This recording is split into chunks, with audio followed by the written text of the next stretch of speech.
ఇక్కడే షాపూర్ కళావతి నగర్ లో బట్టి 15 సంవత్సరాలు. అది ఇక్కడ అందరు లీడర్లతోని అందరితో మంచిగానే ఉంటది.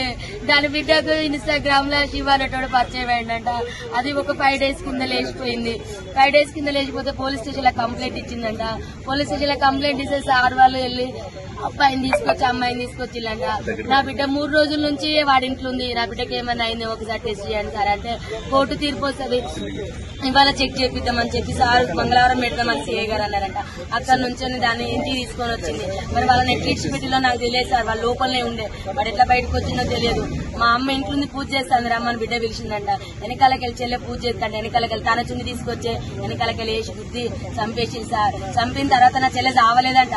కొనుక్కుతో కొట్టుకుంటా అంటే మళ్లీ పిలిచిందంట. వాడు పోయిన తర్వాత రా మా అమ్మ చచ్చిపోలేదు, చంపేసినాక మనం ఇద్దరు వెళ్ళిపోతాం రమ్మంటే వాడు మళ్ళీ వచ్చి సుత్తే కొట్టే సుత్తతోని కంతలు ముక్కులు కొట్టి ఇవన్నీ గట్టిగా బిసికేసి ఇట్లా ఊరేసి కడుపులంతా గుద్ది చంపింది సార్. నా చెల్లె ముక్కు నుంచి బ్లడ్, నోటి నుంచి బ్లడ్, ఇల్లంతా పెరుగులాట చేసింది. వాళ్ళిద్దరితో మస్తు కొట్లాడింది నా చెల్లె బ్రతకడానికి, కానీ అవ్వలేదు. నా చెల్లె పెద్ద బిడ్డ చేసింది సార్. దానివల్ల లవర్ చేసింది సార్ శివాలటోడు. అమ్మా నా చిన్న బిడ్డను బయటికి పంపించిల్లు. నా చిన్న బిడ్డ ఉంటే చంపబోవు. అది 8 నెలల నుంచి ప్లాన్ చేసిన సిఐ గారికి కంప్లైంట్ ఇచ్చింది. ఇప్పుడు తీసుకొచ్చిల్లు సార్. ఇప్పుడు పొద్దున తీసుకొచ్చి వాళ్ళని ఫస్ట్ పోయినప్పుడు 2 సార్లు